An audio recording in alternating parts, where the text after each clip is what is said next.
Delhi high court ने मुख्यमंत्री अरविंद केजरीवाल को जमानत देने की निचली अदालत के आदेश पर रोक लगाने की मांग पर फैसला सुरक्षित रखा है।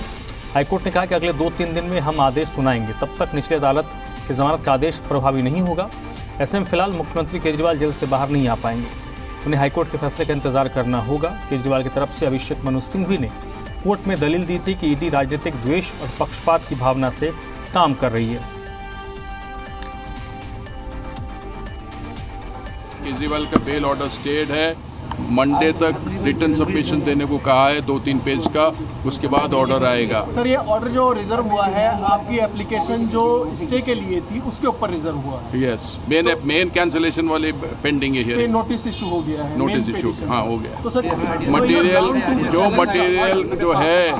ध्यान में लेना चाहिए वो मटेरियल के ध्यान में नहीं लिया, और जो नहीं ध्यान में लेना चाहिए वो मटेरियल ध्यान में लिया। दिस इज द क्रक्स, समझ में आया, this is the crux of the matter. Thank you. ED ने सुबह मेंशनिंग किया हाईकोर्ट के अंदर, और हाईकोर्ट ने उसको सुनने के लिए एग्री किया, और सुबह ही जो नीचे वाला ऑर्डर है उसको टेम्परेरी कुछ समय के लिए उस पर रोक लगा दी। लेकिन अभी पूरी आर्ग्यूमेंट कंक्लूड होने के बाद, क्योंकि बहुत लंबी आर्ग्यूमेंट, मेन ईडी की ऑब्जेक्शन ये थी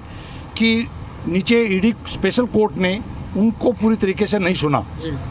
तो ऑनरेबल हाई कोर्ट ने पूरी डिटेल में आर्ग्यूमेंट ईडी की सुनने के बाद हमारी आर्ग्यूमेंट भी डॉक्टर अभिषेक मनु सिंघवी जी और विक्रम चौधरी जी के माध्यम से हमारी आर्ग्यूमेंट भी कोर्ट ने सुनी, और कोर्ट ने ऑर्डर रिजर्व कर दिया है, और ये कहा है कि कोई रिटर्न सबमिशन अगर किसी ने देनी है तो विद इन 2 डेज वो सबमिशन दे दें, और बाई मंडे या ट्यूसडे तक वो स्टे एप्लीकेशन पे स्टे, इस ऑर्डर को स्टे किया जाए कि नहीं किया जाए, इस पे कोर्ट बाई मंडे या ट्यूसडे तक कोई ना कोई फैसला। तो 26 पेज के ऑर्डर के अंदर लगभग 20 पेजेस के अंदर दोनों तरफ की जो भी सबमिशन और मटेरियल था उसका जिक्र उस जजमेंट के अंदर है। और इस वक्त अरविंद सिंह मेरे साथ जुड़ चुके हैं। अरविंद, कानूनी संभावनाओं के बारे में बताइए, इस मामले में आज क्या हुआ और आगे क्या संभावना है? देखिए, इस मामले में ईडी की तरफ से अर्जी दाखिल की गई हाई कोर्ट में, और ईडी ने जहां एक और इस आदेश को रद्द करने की मांग की है, यानी निचली अदालत के फैसले को पूरी तरीके से पलटने की मांग की है, वहीं अंतरिम राहत के तौर पर इस आदेश पर रोक की मांग भी की है।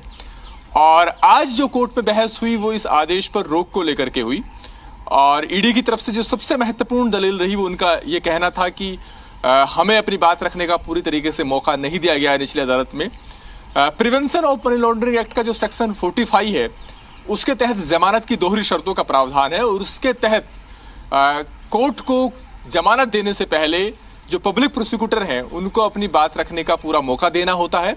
और कोर्ट को इस बात के लिए आश्वस्त होना पड़ता है कि आरोपी ने वो अपराध नहीं किया, तभी जमानत दी जा सकती है इस तरह के मामलों में। तो ईडी की तरफ से एएसजी एसवी राजू का ये कहना था कि एक तो हमें अपनी बात रखने का पूरा मौका नहीं दिया गया, जो दस्तावेज हमारी तरफ से जमा किए गए थे कोर्ट ने उनको देखा नहीं, और कोर्ट ने बिना उनको देखे हुए अपने फैसले में लिख दिया कि ये अप्रासंगिक है, इनका कोई महत्व नहीं है। तो ऐसे में बिना देखे हुए डॉक्यूमेंट्स को कैसे बेल दे रहा है कोर्ट, इस पर उन्होंने सवाल उठाए। दूसरा उनका ये कहना था कि अगर कोर्ट को जमानत देनी भी थी तो इस निष्कर्ष पर पहुंचना था अपने फैसले में कि अरविंद केजरीवाल के खिलाफ दोष बनता नहीं है, जो कि जैसा मैंने कहा कि सेक्शन 45 के तहत जमानत की दूसरी शर्त है। लेकिन कोर्ट के फैसले में कहीं भी इस बात का जिक्र नहीं है कि अरविंद केजरीवाल के खिलाफ दोष बनता नहीं है। तो बिना केस की मेरिट पर जाए हुए, बिना ये तय किए हुए कैसे उन्होंने जमानत दे दिया, इस पर उन्होंने सवाल उठाया। वहीं दूसरी ओर जो अरविंद केजरीवाल के जो वकील अभिषेक मनु सिंघवी, उन्होंने ये कहा कि ईडी पार्शियलिटी की भावना से काम कर रही है, राजनीतिक मंशा की भावना से काम कर रही है, और सिर्फ इसलिए कि उनकी हर एक बात को नहीं माना गया तो निचली अदालत के आदेश पर सवाल उठाना ठीक नहीं है। अब कोर्ट अगले हफ्ते तय करेगा कि क्या जमानत देने का जो निचली अदालत का आदेश है उस पर रोक लगे या नहीं लगे, आगे जारी रहेगी नहीं रहेगी। अगर कोर्ट ये तय करता है कि जमानत पर रोक लगी है वो बरकरार रहेगी, तो अरविंद केजरीवाल जेल से बाहर नहीं आ पाएंगे, वो जेल के अंदर ही रहेंगे।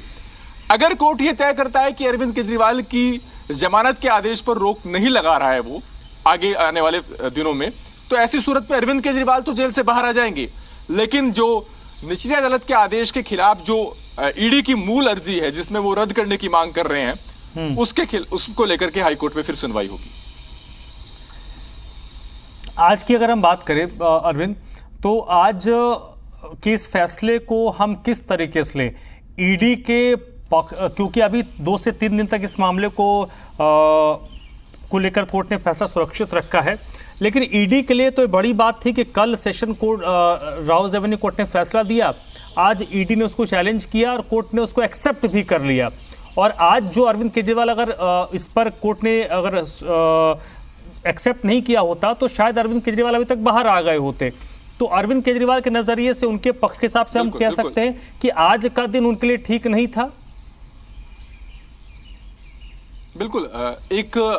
उनके लिए एक झटका तो है, क्योंकि अगर निचली अदालत के आदेश पर रोक नहीं लगती तो वो जमानत पर जेल से बाहर आ चुके होते इस वक्त तक। लेकिन अब उन्हें हाईकोर्ट के आदेश का इंतजार करना होगा, जो कि 2 या 3 दिन में, और मुझे लगता है कि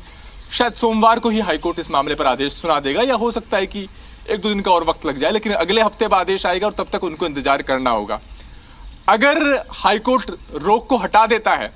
तब तो वो जेल से बाहर आ पाएंगे, लेकिन अगर रोक को कंटिन्यू कर देता है तो फिर उनको इंतजार करना होगा कि जो कैंसिलेशन के खिलाफ जो ईडी की अर्जी है, कैंसिलेशन को लेकर के जो ईडी की अर्जी है, जिसमें वो निचली अदालत के आदेश को पलटने की मांग कर रहे हैं, उस पर कोर्ट का फिर क्या फैसला रहता है। तो अभी अरविंद केजरीवाल के लिए सिर्फ इंतजार करना ही रहा है, उनकी आज के आदेश के बाद उनकी नीति में है। और पहले उन्हें इस आदेश पर का इंतजार करना होगा कि रोक को लेकर कोर्ट का क्या रुख रहता है, और उसके बाद जब रोक अगर नहीं हटती है तो फिर उन्हें जो निचली अदालत के आदेश को पलटने की जो मांग की गई है ईडी की तरफ से, उसका चलिए अरविंद, बहुत बहुत शुक्रिया आपका। और